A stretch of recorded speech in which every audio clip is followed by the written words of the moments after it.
Okay,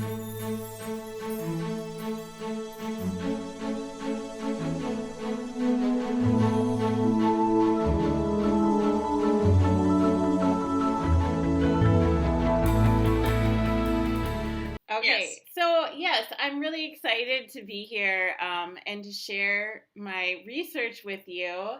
I feel like it's long overdue. I think I was scheduled to present the spring 2020 when then the pandemic hit, and so I had to.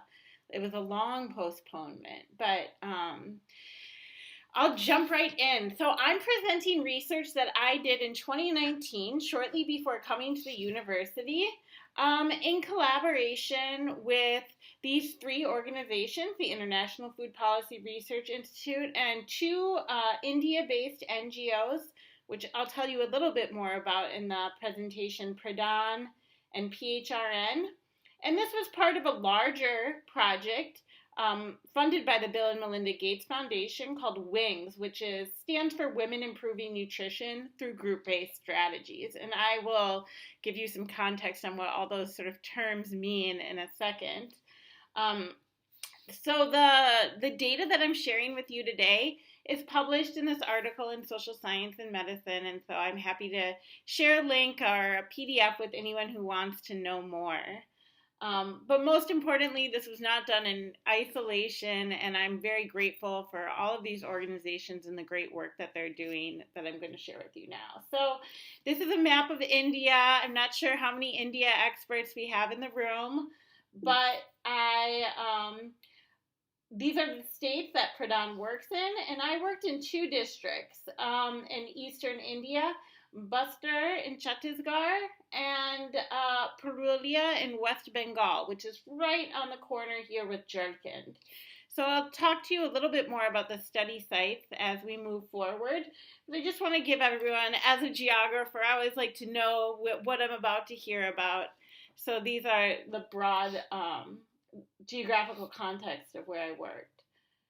So, what I'm going to do today is give you a little bit of background on why women's groups and why women's groups addressing nutrition. So, the context, particularly within South Asia, and then sort of the politics and ethics, particularly in a post colonial environment like India, of doing health promotion and forming these women's groups. So I'll do a little bit of methods then and get to the stories. So my research was really looking at how these participatory stories worked in practice, meaning how did women actually engage with them, what resonated, what didn't resonate, and what were some of the everyday and sort of mundane ways that they could and could not fully engage. So I'm going to conclude in really thinking about money, time, and power, which I think is always a good way to conclude anything. And we'll go to discussion. So just a little bit of background. Pradhan is a very large, well-established non-governmental organization in India. It works across 7 states and 56 districts, and these are high poverty burden districts, so they are the most marginal in India. This area here suffers from strong government disinvestment and high proportions of historically marginalized populations, such as people that belong to scheduled caste or Dalit communities, and particularly indigenous communities, which are called Adivasi in the Indian context. So since the 1990s, Pradhan has really helped pioneer this development model in India by organizing women in villages into small groups of 10 to 12 people known as collectives, or also common parlance as self-help groups or SHGs. So these groups are very basic. It's about 10 women, usually neighbors, and they all decide to put some set money into a pot every week. They have these meetings, usually 5 rupees, 10 rupees, which is about a very small amount of money, but quite significant for them. And they can then, once they get more savings, link to bank accounts, and there are programs where they can sort of expand their funds more. So beyond this basic saving and lending function, these groups are often sites for development, right? And so they become sites where different development programs are unveiled and used as a way to implement these broader objectives. So Pradhan does a lot of work around agriculture, particularly agricultural development, getting people improved seed varieties, etc. And it's massive, right? So currently they have over 80,000 groups across these 7 states. And it's particularly expanded since 2011 when the Indian government made self-help groups on a national mission priority. So through the National Rural Livelihood Mission, they developed a goal of what they call saturation. So, I mean, it's really quite an impressive feat what they're proposed to do and have done, which is to saturate the Indian countryside with these self-help groups. And so the goal is to have one woman from every household in rural India be a member of an SHG. And this just really furthered the use of self-help groups as more than sort of a basic economic empowerment, saving and lending thing, and more of a site where government could also implement programs and pursue other development objectives because they had this huge network of these women's-based groups. And so the platforms for development, and this has really, since 2015, focused on health and nutrition. So health and nutrition in India. Specifically malnutrition is a really, really potent issue. This is just in the paper in the last couple weeks. I pulled it out of the headlines. The Global Hunger Index just released its 2022 rankings, and India fell to 107 from its spot at 101 last year, and as you can see, it's fell since 2016 from its spot at 97. So malnutrition is something that the former Indian Prime Minister called a source of national shame, and it's also been called by scholars a paradox, right? Because despite achieving cereal security through the Green Revolution in the 1960s and 70s, and having now 3 decades of strong economic growth, post-economic liberalization, these gains have not been equitably shared. And so what we see is that there is a very high level of malnutrition, beyond the South Asian, very high compared to its South Asian neighbors like Bangladesh and Nepal, which are countries that have much lower GDP per capita than India, yet much better malnutrition rates. So this is called the paradox by scholars, right? And there's been many efforts to address it. And it really bears pointing out that this is a map of distribution of malnutrition. You can see it's not equitably spread. It's uneven across India. So you see the areas where Pradhan works are high burden areas. But many of these areas, these red states, are also states where the status of women has been lower and continues to be lower. In green states, there's a little bit more gender parity, right? And so we know that women's empowerment and women's status in society plays a large role in these malnutrition factors. And we also know that it is disproportionately plaguing rural communities who are largely engaged in agrarian livelihoods, right? And this is part of a broader sort of agrarian crisis in India where farming is a non-remunerative activity, actually much sort of like it can be in the United States too. And so a second way that people have really thought to address this issue of malnutrition in recent years has been through trying to sort of reverse the gains of the Green Revolution and re-diversify agriculture or make it nutrition sensitive. So Pradhan itself has tried to do this with its own model, which was previously very cereal-centric. So nutrition-sensitive agriculture is kind of this big thing in South Asia right now. It's this real new development paradigm around agriculture, basically addressing this idea that though there have been huge gains in productivity, and India is like a dominant exporter of many food grains now, they have this persistent malnutrition problem. So for the last 10, 15 years, there's been efforts to kind of go back and re-diversify their cropping systems away from the monocrops of the Green Revolution. And at the household subsistence level, this includes kitchen gardens and also reviving important sort of lost foods that got hollowed out of fields during the Green Revolution, like millets and pulses, and also including more small livestock. So these have really increased in attention. So like USAID is a huge proponent of them. Bill and Melinda Gates gives a lot of money. And it's become a really dominant approach to addressing nutrition and agricultural livelihoods in not just South Asia, but sub-Saharan Africa as well. Yet the research evaluations of this have provided mixed evidence.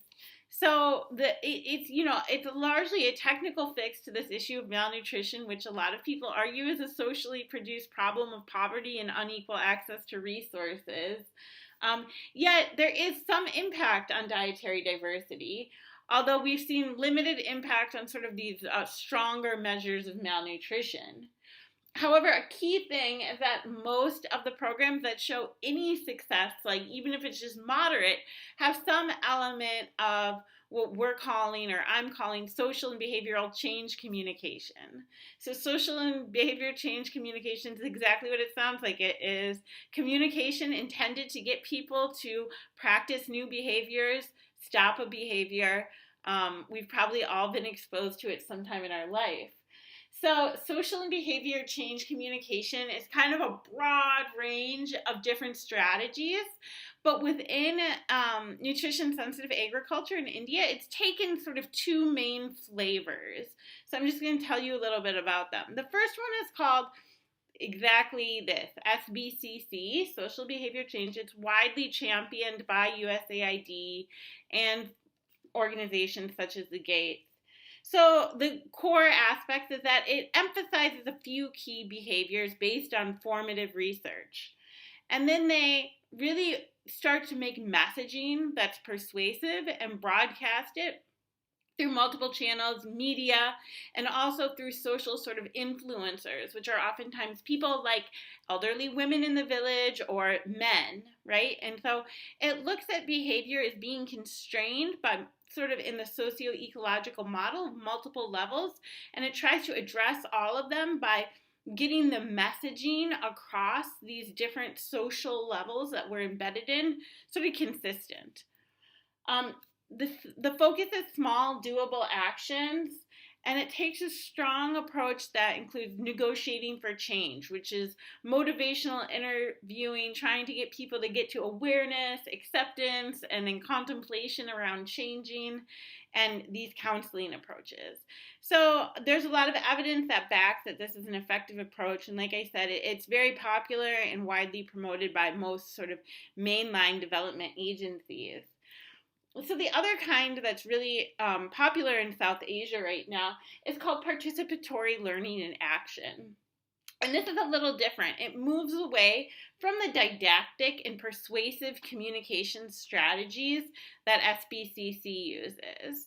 And so it's based on the Brazilian activist Paulo Freire, his pedagogy of the oppressed, and this idea of critical pedagogy that uses question-based methods to encourage people to sort of analyze and assess and then address and prioritize concerns relevant to them. And it's really focused on understanding how power works in society and using a question-based methodology to get people to point to sort of structures of oppression or disadvantage that maybe unequitably impact them, and then allow for some sort of critical analysis to change them.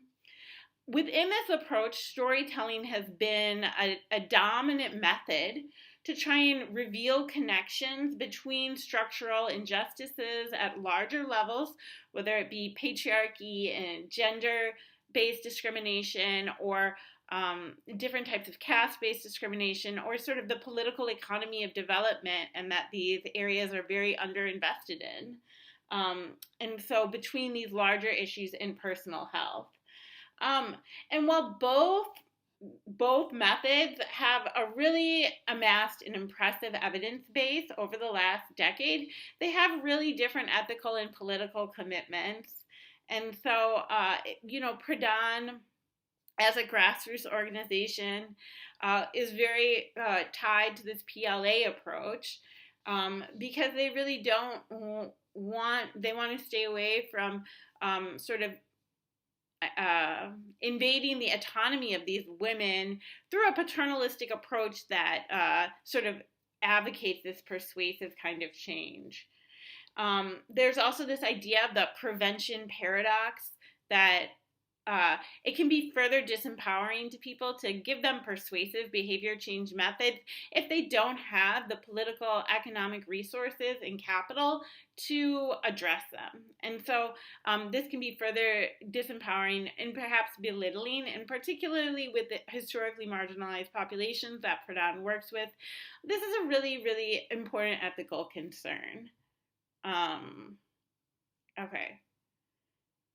Yeah, PLA sort of widens the circle of responsibility. And so my health problems, my malnutrition isn't just a product of my poor choices as an individual in managing my health, but part of greater structural injustices, right? So it's really trying to draw those connections.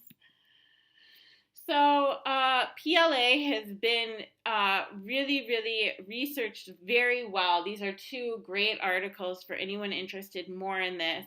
There's been systematic reviews in high-impact medical journals like The Lancet, and just some real stunning success in other states of eastern India like Jharkhand. Yet most of these approaches that have been documented in The Lancet, they are a modified PLA approach where priorities are preset for communities. And so it sort of removes some of the freedom and choice that you get from a more radical approach to PLA, or more of the traditional PLA approach where communities are in charge of defining what matters to them. They also have used a really highly structured model, and part of this is because it's been exposed to these research evaluations that require standardization, which this is a sort of another topic of the role that public health research plays in structuring these programs. But there's been big questions of whether this is sustainable or replicable in other settings beyond these highly structured ones. And Pradhan itself felt that they wanted to give their women's groups, who are spread across a very diverse area and at different socioeconomic levels, more freedom and autonomy to really focus on issues that matter to them in these health circles, in these participatory storytelling sessions. So they designed this set of modules that they call Facilitating Action Against Malnutrition.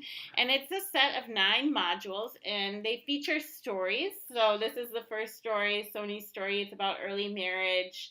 And they all consist of a relatable character who sort of faces health challenges, then undergoes various plot twists to try and address these health challenges, and ultimately has some measure of success in addressing them.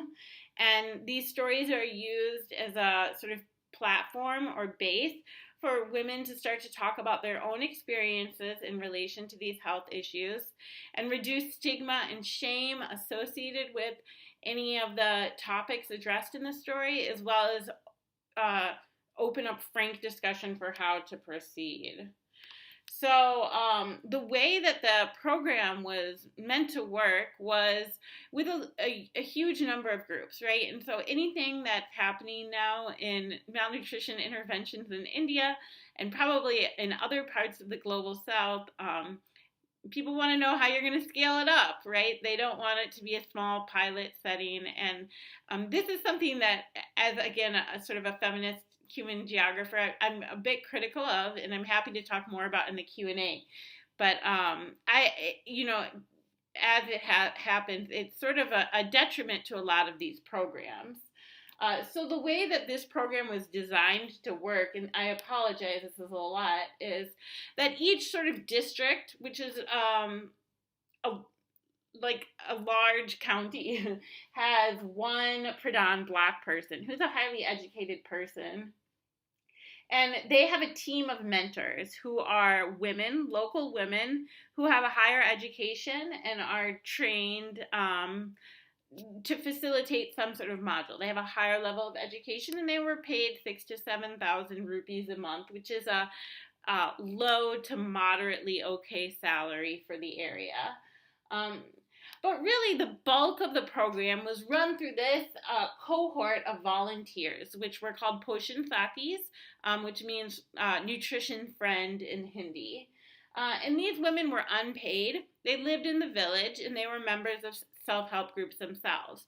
And the vision of this program was that the mentors would mentor these Poshan Sathis to be able to facilitate these storytelling modules within their group and the groups around them. And because these meetings, these self-help group meetings, happen regularly as it is, that it would be very little extra time for the women. And so they could easily undertake this as a volunteer activity. And that it would sort of build up their knowledge and capacity around these topics of nutrition and health. And they would become something of a nutrition champion or a vector of change in their community to try and steamroll some of these better health practices. And so the Poshan Sathi is really the sort of core figure of this program. And they are responsible for basically talking about these stories, engaging women in these issues in their village, in self-help group meetings, and just in sort of everyday encounters as well, like getting water at the hand pump or going to the loo. So these types of settings. And so my research was looking at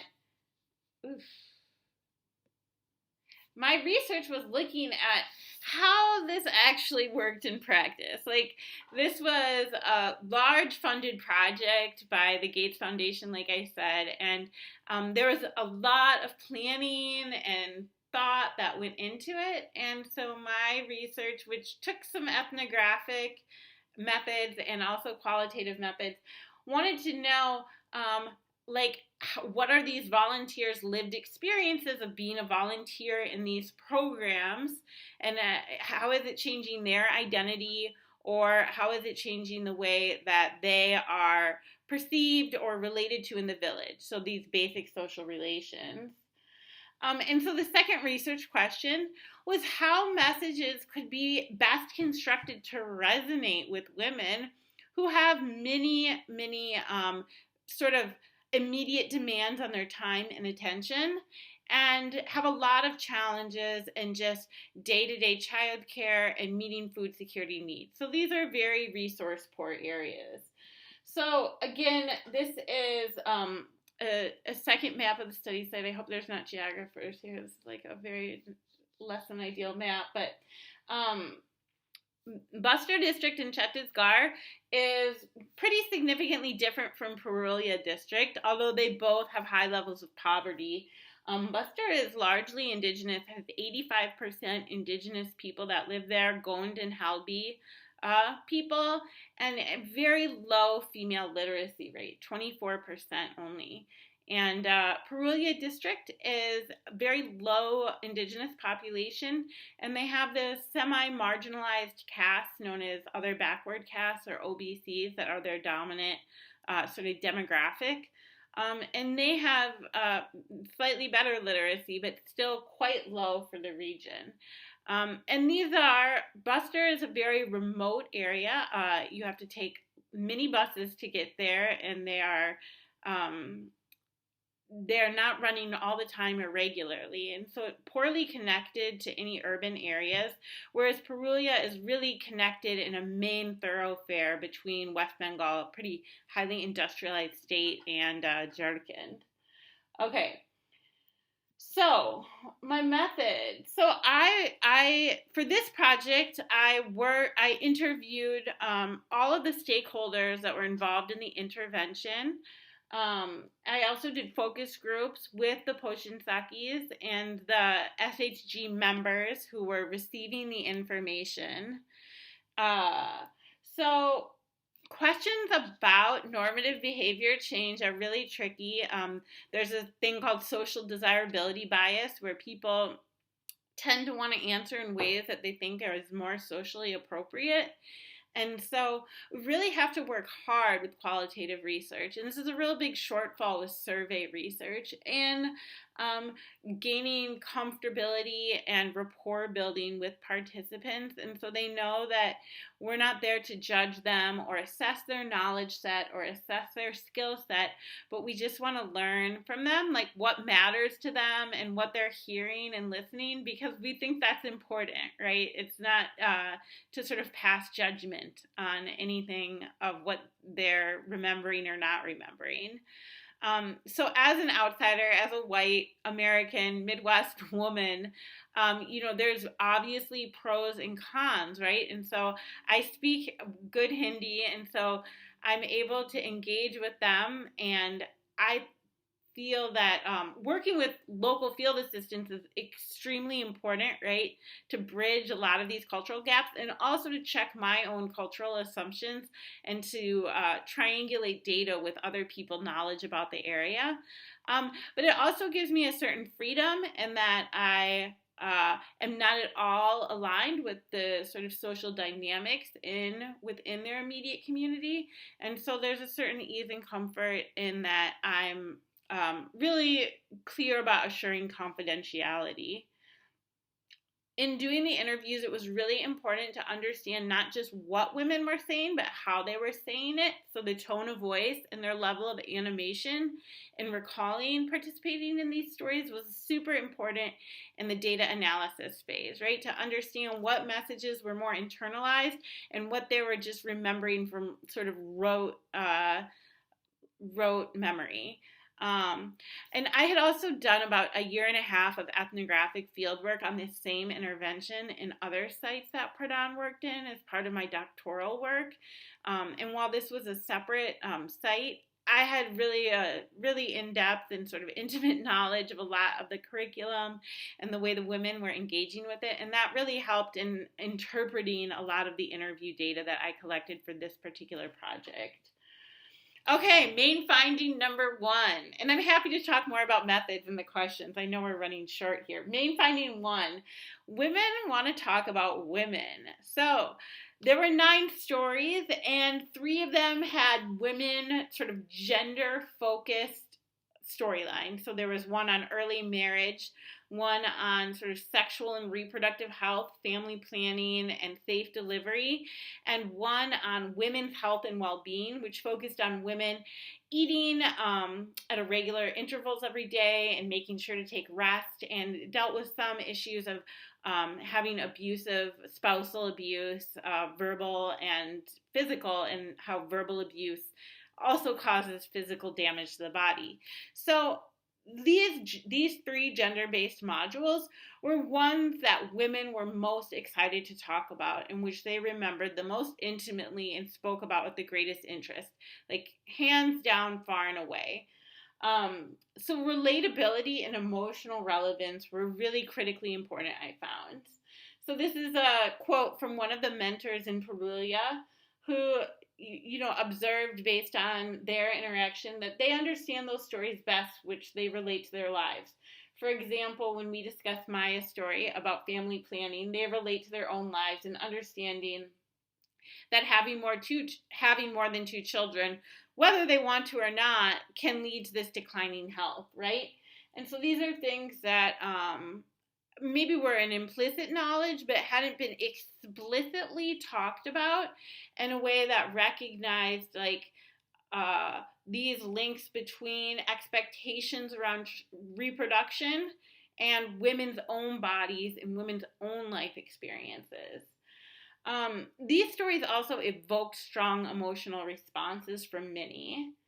So, especially within groups that had strong social capital and had been around for a long time, these oftentimes turned into like a mini sort of group sharing session where there was a lot of collective grief and trauma that was discussed and also processed. So older women often connected to these things that had happened to them in their past, and younger women who were in their 19, 20, 21 range often vowed that this was something that they weren't going to let happen to them. It really opened up this space of this really intimate connection, and it was very interesting from a research perspective how quickly women really just used that space to air all of this sort of emotional trauma that they had around these issues of marriage and childbirth and, questions of autonomy. So it was really notable that while most health, there's a lot of health interventions focused on women in India, but they're almost all focused on women as mothers. And this was really one of the first places that talked about women as women and really acknowledged their health and their bodies as being intrinsically important in and of themselves, not just because they were bearers of children. And this really seemed to have a big impact on like making women excited to talk about these and validating that they were important issues to talk about in their own right. Okay, so women want to talk about women, but women are also busy and Poshan Sakis are unpaid. So we can look to communication theory to understand why some of these stories were important. So Larkey and Hecht argue that identification and transportation are two key features of stories that make for effective sort of like health communication. And you could hear that in many of the ways women recalled stories was that they not only identified it, but that they were so firmly linked into the story of Soni Ki Kahani or Soni's story that it was something that they really had fully internalized and thought a lot about. Yet Pradhan employees observed that in order for this sort of effect of transportation to happen, for women to really get transfixed and engrossed in a story, that Poshan Sakis or mentors had to tell the stories with what they called appropriate feeling. And so this meant not reading out of a book, but saying it with animation and emotion and relating it to one's own life, which makes a lot of sense. However, unpaid facilitators, the Poshan Sakis, had many demands on their time. And while they were supposed to attend monthly meetings to refresh themselves on the training, oftentimes they could not make that, right? And so many of them had small kids. Many of them were very actively engaged in agricultural labor and parental care, elder care. And so some of them who had a little bit more privilege were able to really prioritize this commitment, but many of them did not have the time to really invest into learning these stories, some of which were quite long, and being able to tell them with what, this appropriate feeling. So this was a really common theme throughout the Poshan Saki interviews, was that they really liked the stories, they wanted to do it, but they just really couldn't. And so one woman said, while telling stories, we also forget things. The whole thing is difficult to remember. I forget half of it. And another one says, we have so many household works, it's hard to remember, right? And this was just a real common thing across the intervention. So in this context, right, where these women were unpaid, there was very little investment in their training and facilitation besides these unpaid trainings that many couldn't attend, the shorter and more concise stories proved more effective. So in particular, we found that this idea around early marriage and dietary diversity were kind of the stickiest messages, and that they really stayed in women's heads. So they both had pithy phrases associated with them. So early marriage is Kamumar Ki Shadi in Hindi, and dietary diversity is Teen Rang Katali. And so like every woman knew this and they could talk about it readily. And so these phraseologies really seemed to help stick. Um, Sony's story was short. It was the first story in the intervention, and everyone felt like their lives was touched by it. So one woman said, group members have so much work that they don't forget Sony's story. Moreover, early marriage has really turned a corner in this part of India. It's socially undesirable. Parents are not doing arranged marriages for their under 18 daughters, barely all anymore. There's problems with teenage pregnancy due to sort of love marriages, eloping, very similar to context that you find in the United States more, but it had become a socially desirable and a source of pride to say, I'm not marrying my child off early. However, these other gender-based modules were harder to enact, which I'll get back to that point in a second. So with dietary diversity, right, it was something that everybody knew about and everybody wanted, but they didn't see it as a priority, and they saw dietary diversity, which in this case, Teen Rang Katali means every meal you eat lentils and vegetables and then rice, because they're a rice eating area, right? And so before they would eat just vegetables and rice or just lentils and rice. And so this was saying eat all three at once. So that's basically called a three-colored plate or Teen Rang Katali. And so the idea that this was important and had practical relevance and wasn't just this luxury for rich people was something that women really grabbed onto. So they linked it to a lot of the health benefits from eating a diverse, healthy diet, like going to the hospital less or having better body and brain growth for children. And so a lot of women cited these very practical economic considerations for why they should eat a diverse diet. It also had the effect of being more inclusive, where it was a flexible activity where they said, even if you can't eat Teen Rang Katali every meal, eat it once a day, eat it once a week, like do whatever you can, and it was still some sort of success. So we moved away from this prevention paradox where even the most resource poor women were able to partake in some form of success with this.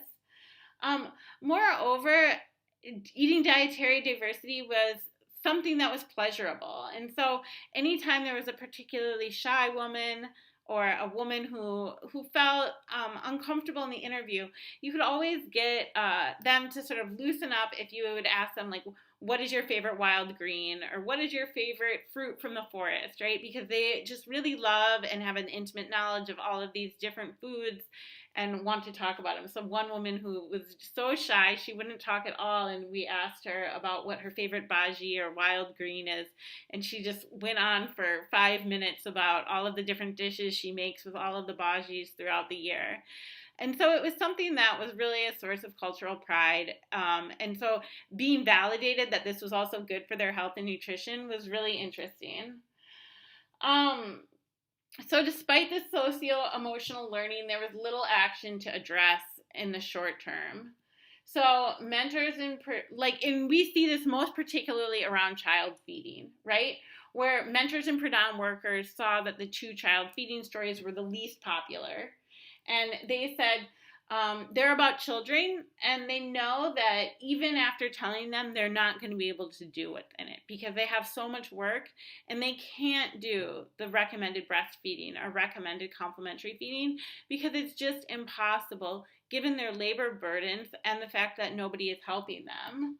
And so the other mentor said, yes, the story about reproductive health and Ropni's story, we can talk about them because they're related to ourselves, but the children ones are harder.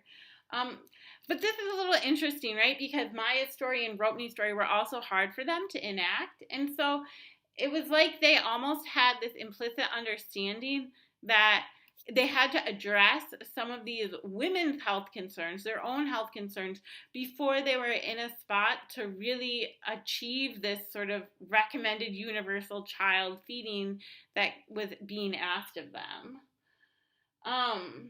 And so I conclude here that the storytelling, it was a really mixed bag, and it gave spaces for women to connect and share about themselves as people rather than mothers. And that was clearly missing in the context of these rural Indian spaces, in a structured way that was validating and empowering. Of course, there's informal sharing that happens all the time, but in a way that really sort of recognized and honored the importance of women. It didn't lead to the more critical aims of participatory learning and action, like transforming power structures, right? And so a lot of women didn't go much beyond the discussion phase. Much interest in using these SHGs and volunteers for health promotion is due to this so-called cost effectiveness. And so, and I should have mentioned that in the beginning, but it probably read through, right, is that because the network of women who are voluntarily running interventions through them is seen as highly cost effective in reducing personnel costs. And so this is one of the big reasons that big organizations like Gates and like USAID have promoted them so much in the last 10 years, is because the cost effectiveness of them is very high. They have a high return on investment when done right. Yet I find, based on this research, that you can't have a free lunch, and proper investment in these areas, which have been historically underinvested in, is key. And so there should be compensation for time and investment in skill building. And, it was a really paradoxical finding that while they wanted to do this participatory learning and action approach, because they couldn't invest the resources into these women to really give them the intensive training and compensation for the training that would have allowed them to participate, it really turned into a didactic behavior change campaign after this sort of intimate sharing of stories where women would just tell the messages, and there was less of this critical power analysis that happened. Yet there's also this tension, right, that do you need a really skilled facilitator to do these PLA activities? Because that was certainly not the intention of Paulo Freire in writing Pedagogy of the Oppressed. And so this is an interesting sort of thing that I think more people could look into. And then finally, it was really clear that with the exception of dietary diversity in early marriages, most messages were unactionable for these women without the support of others. So Pradhan does not work with men, although that's something that they're considering because it's much more of a gender transformative approach. But moreover, high-level demands on government for proper investment in this area for things like water infrastructure, sanitation infrastructure, and schools, which are just sorely lacking and have a really big impact on women's health and nutrition. And so, I having done this project and spent so much time at it, I really saw a lot of good that came from it in forms of the connections that women forged in starting these conversations and planting these seeds. But it also just highlighted the total insufficiency of behavior change without these larger shifts in resource allocations that are really necessary if we want to see sustained, health equity in the 21st century. So that is all I have. I'm happy to take any questions, and thank you all for listening. Thank you so much for your remarks, Dr. Nichols. We're very grateful. If anyone has questions, feel free to drop them in the chat. I know we're also right at 1 o'clock, so if folks need to go ahead and log off, certainly understand that as well. Maybe while questions might be coming through in the chat, I'll do our closing remarks for those who might need to leave. Just a reminder that we will not have a program next week because of the Thanksgiving holiday, and that our next program will be held on Wednesday, November 30th at noon. Professor Biagio Ando from Sicily will be presenting his reflections on Sicilian insularity, what it means to be an island, and what is Sicily's role as a meeting place for Europe, Africa, and the Middle East. So we will follow up with information on that after Thanksgiving. If anyone has questions, I'll keep an eye on the chat. Otherwise, Dr. Nichols, we're so grateful for your remarks today. We'll follow up with the much beloved Iowa City Foreign Relations Council mug. We'll follow up with details on how to get that to you in the next couple of days. Let's see. I'm not seeing any questions in the chat. Oh, here's one coming in. India will surpass China in population in the coming years. What impact do you imagine this will have on women's nutritional issues and the approach you follow? I don't imagine population growth in India to have any impact on nutrition, really, because population is actually stabilizing in India. So there's this idea of population momentum. So because they have a high population now, it will continue to sort of increase at a higher rate. But it's actually stabilizing, and really the two-child norm is really taken hold in India. So I don't see sort of any population boom, or there's definitely no scarcity of food. That's for sure. Thanks for the question, though. Yeah. Any other questions? Okay, thanks everyone for joining us today. I'll call us officially adjourned, and thank you again, Dr. Nichols, for joining us. Yeah, thank you so much for having me.